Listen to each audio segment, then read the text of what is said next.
Let's turn to Iran then.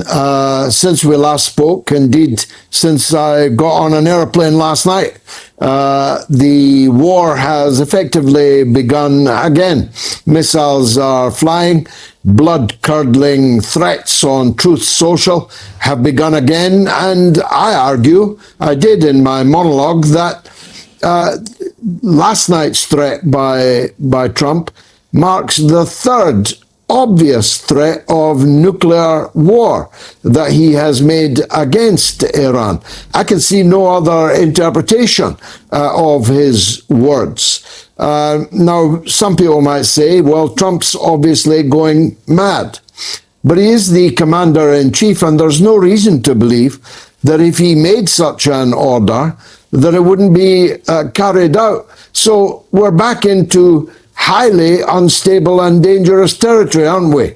Well, we've always been. And, George, as I know, you have always been skeptical with regards to U.S. intentions and MOU. The Iranians are utterly skeptical. They never expected the United States to implement anything in the deal willingly. And the difference with this agreement with the United States and past agreements is that the Iranians have their own leverage. Right now, the Iranians, I should say to your audience, that the Iranians are exporting huge amounts of oil, disproportionate to the other countries in the Persian Gulf. They were preparing themselves for this day. But the Americans are also trying to prevent the Israeli, or they're cooperating with the Israeli regime to keep the occupation. They are holding back on their obligations with regards to Iranian assets, and also with regards to the sanctions. Americans are not honest. But what the Iranians are doing right now is they're preparing themselves for the next round.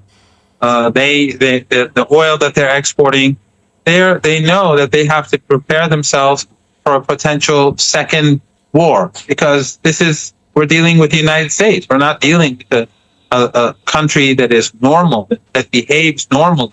It's a country that threatens to annihilate other countries, and you won't even hear journalists talk about it. Just like when they slaughter 100 people a day in Lebanon, Western journalists and Western media, Western elites don't even talk about it.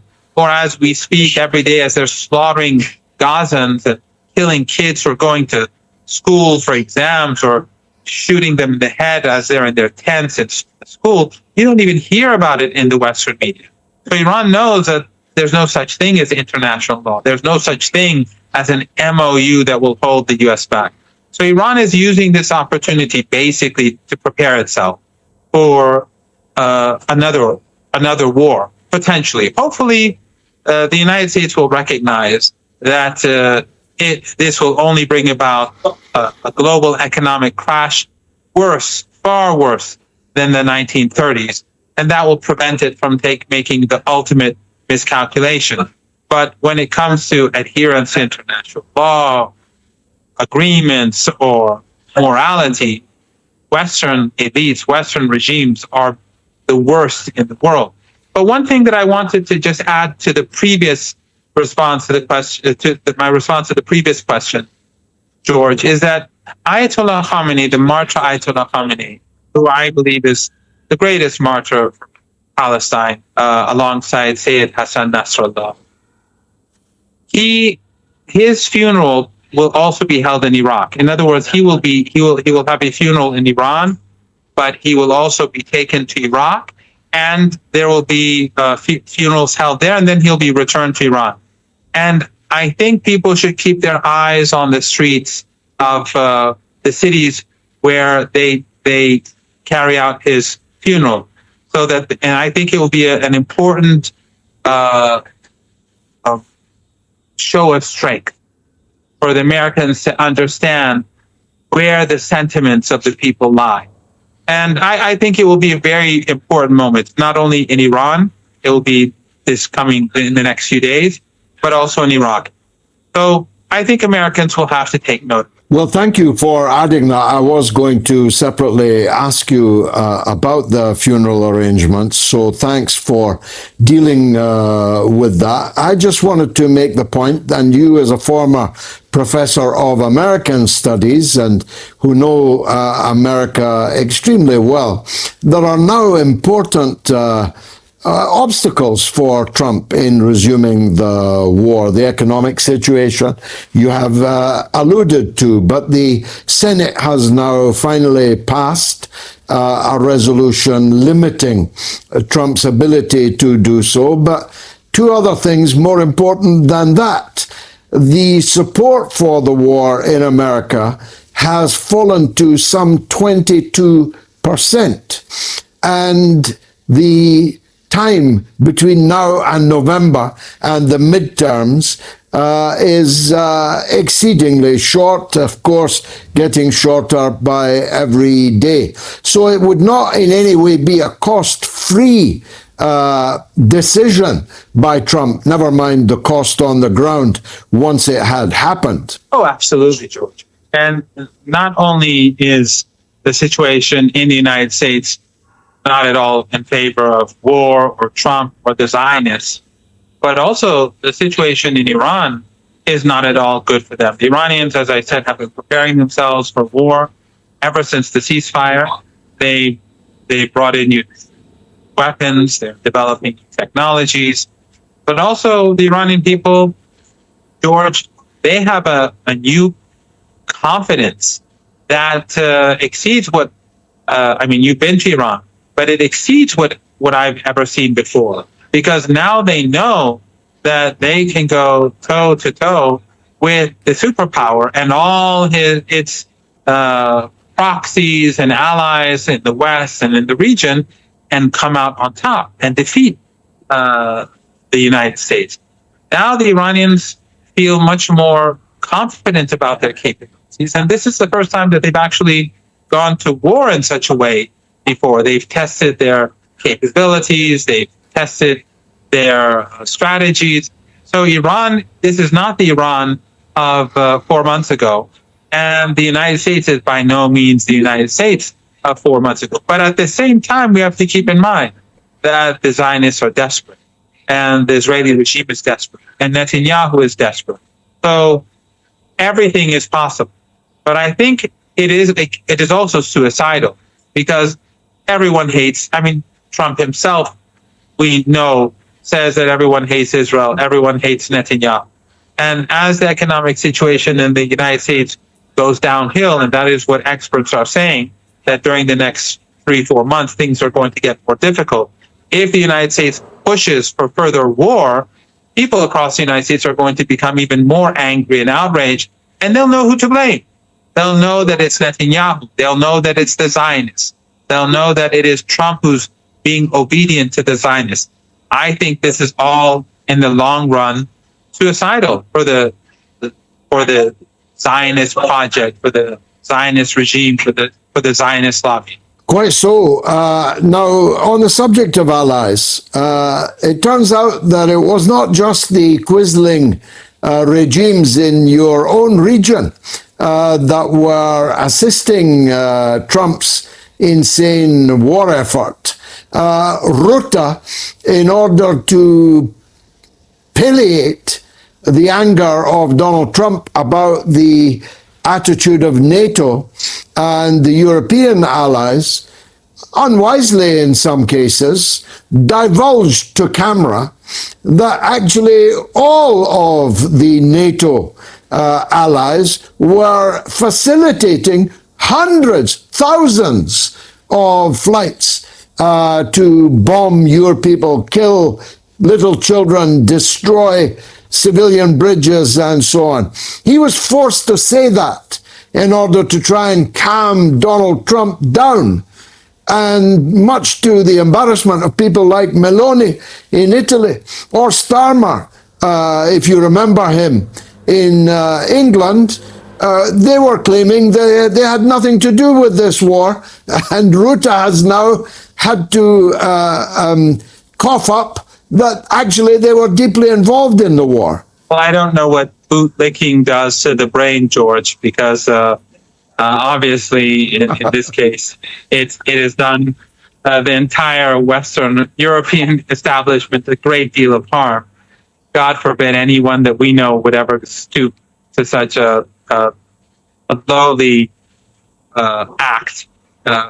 But you're absolutely correct. We knew this was going on, but it just shows the hypocrisy of these Europeans. Remember Joseph Borrell when he spoke about Europe being the garden and the rest of the world being the jungle? Well, that's how it works. In the garden, they load the missiles onto the jets, and then they send them off to bomb the jungle. Just like it reminds me of the war. I'm not old enough to remember it directly, but the documentary is the war in Vietnam, when you'd see those bombers flying overhead and just dropping bombs on forests. It was obvious that they were just slaughtering ordinary people. They were just targeting ordinary people. But that's the jungle. So the garden, they can wipe out women and children, and we shouldn't be surprised. I mean, no one should be surprised. For almost 3 years, it's been 3 years now. Have you heard the Israeli regime being sanctioned by any of these European governments? Has any European parliament turned against the Israeli regime to sanction it, to ban their imports or exports? No, not at all. Why? Because they're all in it together. The UN, after 3 years, almost 3 years, says that it's genocide. We knew this almost 3 years ago. But finally, I'm not saying that these poor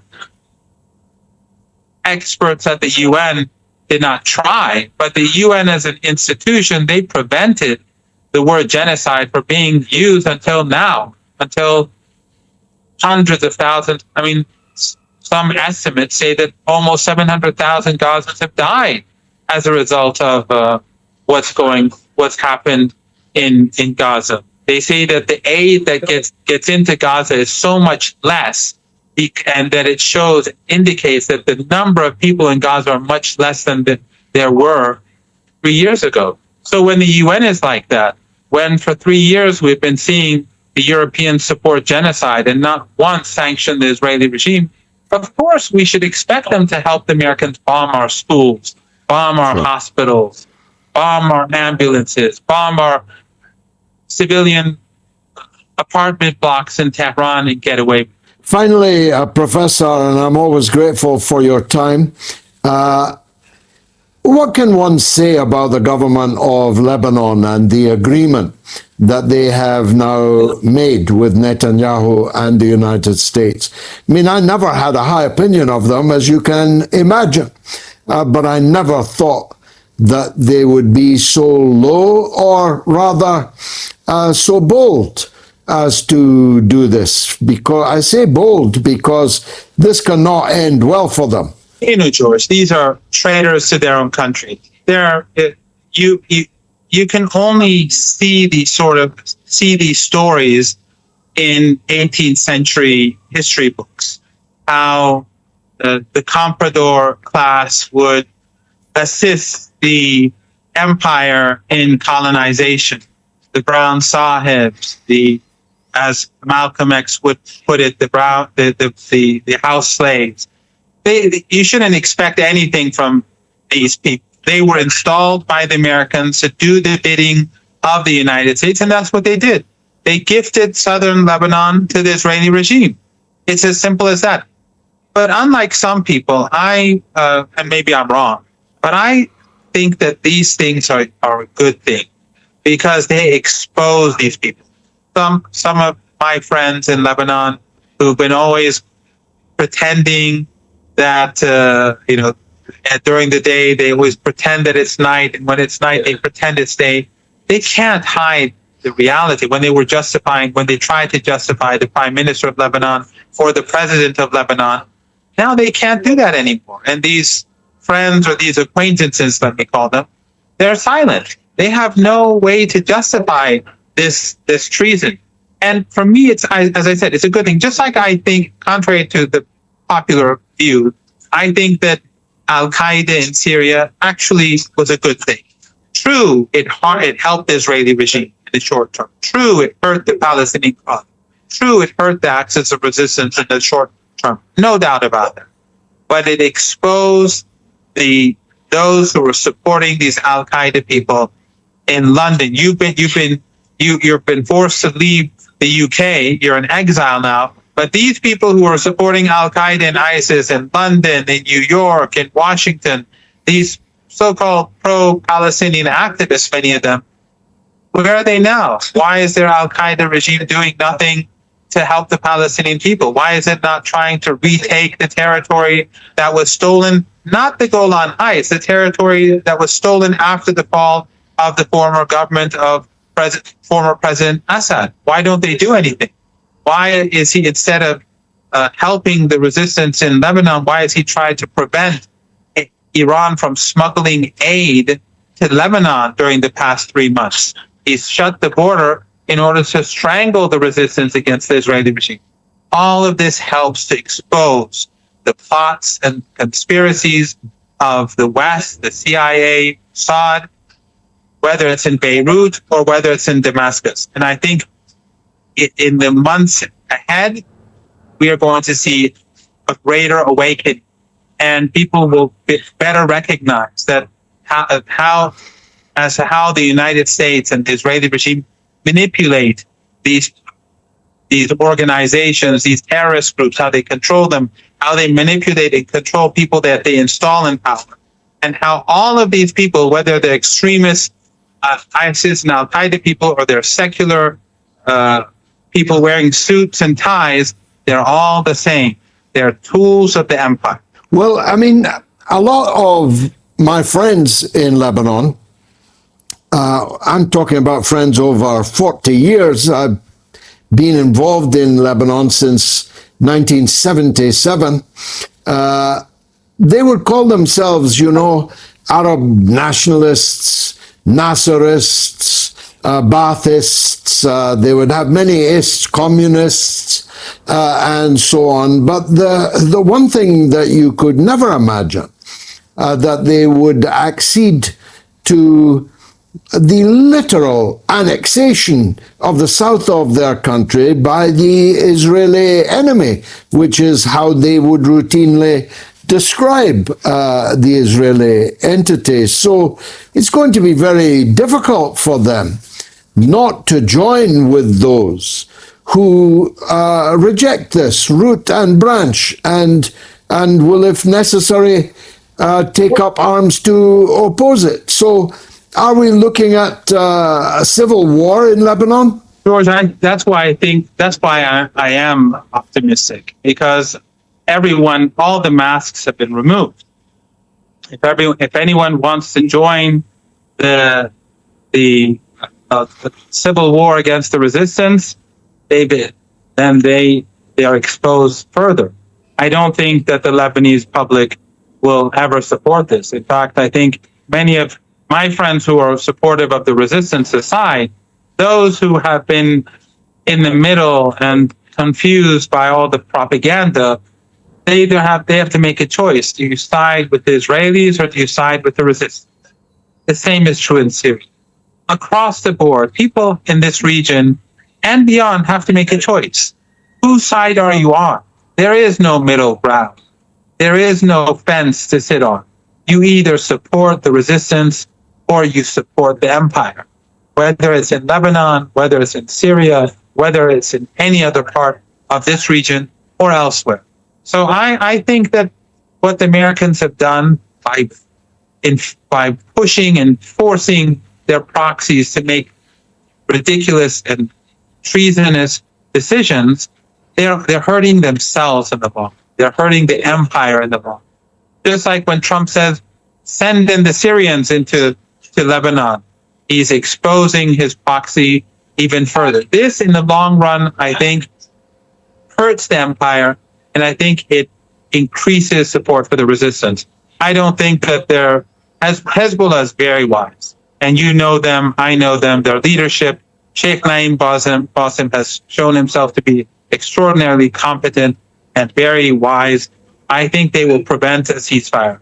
But if, God forbid, those forces get their way, I think the people of Lebanon themselves will defeat any attempt for civil war. And I think that in Syria, if Al Qaeda comes to the assistance of their American allies in Lebanon, that will fail too. Because first of all, if the Iranians have been able to teach the Americans and the Israelis a lesson, I don't think that the Jolani regime, if they attempt to move into Lebanon, that they will be able to withstand the wrath of the Iranians and the Iraqi resistance.